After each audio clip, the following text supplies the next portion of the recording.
शेवटपर्यंत त्याला लढत द्यायला लागणार आणि त्याच्यात हिंमत नाही हो. त्याला म्हणावं ते पोलीस संरक्षण बाजूला काढ की मग बघू ना लोक काय करतात. अहो कशाचं राजकारण पोलीस चौकीचं राजकारण करते. आता मी आज सुद्धा एकटाच आलेला आहे तुमच्या समोर. मी एकटाच बसलेलो आहे पत्रकारांच्या समोर. मी इथं जे काही कार्यकर्ते आले त्यांना मी आव्हान केले की कोणी पुढे यायचं नाही, कुठलाही इथं पोलीस संरक्षण नाही, काय नाही काय. आणि मी त्यांनाही सांगितलं की काय मला एकदा गोळ्या घालायच्यात, काय घालायच्यात, एकदा ते काय तुमच्या मनात येते ते तर करून दाखवा ना.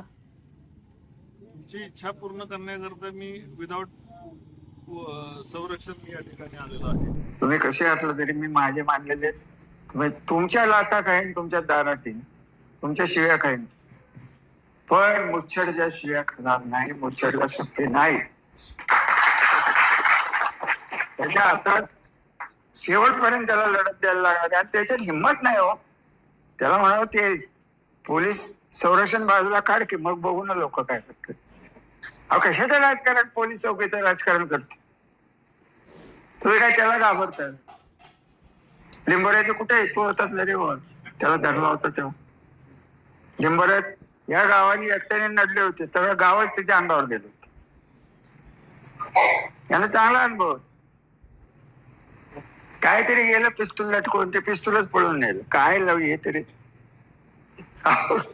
तेव्हा ती भयंकर हौस आहे. इथं पिस्तूल. आता तर त्या दिवशी मी फोटो बघितला, दसऱ्याच्या पूजेला हात्याला पुसतो आपण.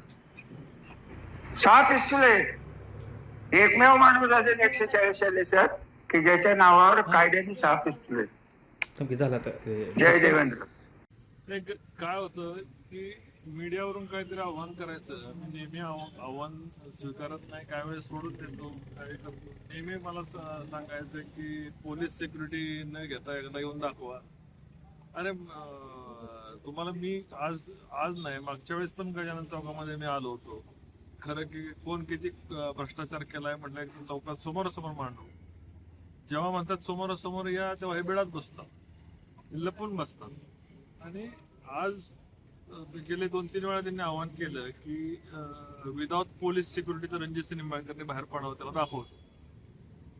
आता मी आज सुद्धा एकटाच आलेला आहे तुमच्या समोर. मी एकटाच बसलेलो आहे पत्रकारांच्या समोर.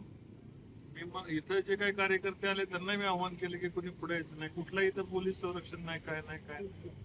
आणि मी त्यांनाही सांगितलं की काय मला एकदा गोळ्या घालायच्यात, काय घालायच्यात, एकदा ते काय तुमच्या मनात येते ते तर करून दाखवा ना. तुमची इच्छा पूर्ण करण्याकरता मी विदाउट संरक्षण मी या ठिकाणी आलेलो आहे. आज महात्मा गांधींच्या पुतळ्याच्या शेजारी मी इथं बसलेलो आहे. तुमची इच्छा अनेक वेळा पूर्ण केली विदाउट संरक्षण पूर्ण करण्याची. एकदा तरी आपण आपली मर्दुनकी दाखवा. नुसतं आव्हान देऊन चालत नाही.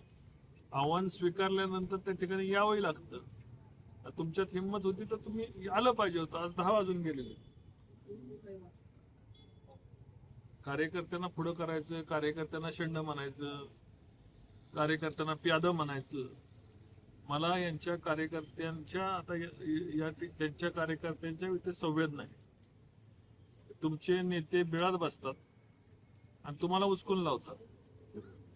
माझ्यावर अनेक वेळा यांनी प्रयोग केले. पोलीस संरक्षण असताना सुद्धा माझ्यावर 2 वेळा हल्ला झाला होता. मी या गोष्टी फलटण तालुक्यापासून लपवून ठेवल्या.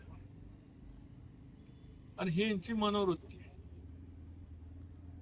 म्हणून आज मी ठरवलं जे काय व्हायचं, ज्यांना यांना काय माझ्या पोलीस संरक्षणाची माझी अडचण आहे, विदाउट पोलीस संरक्षणाचं काय चौकात येतो. पण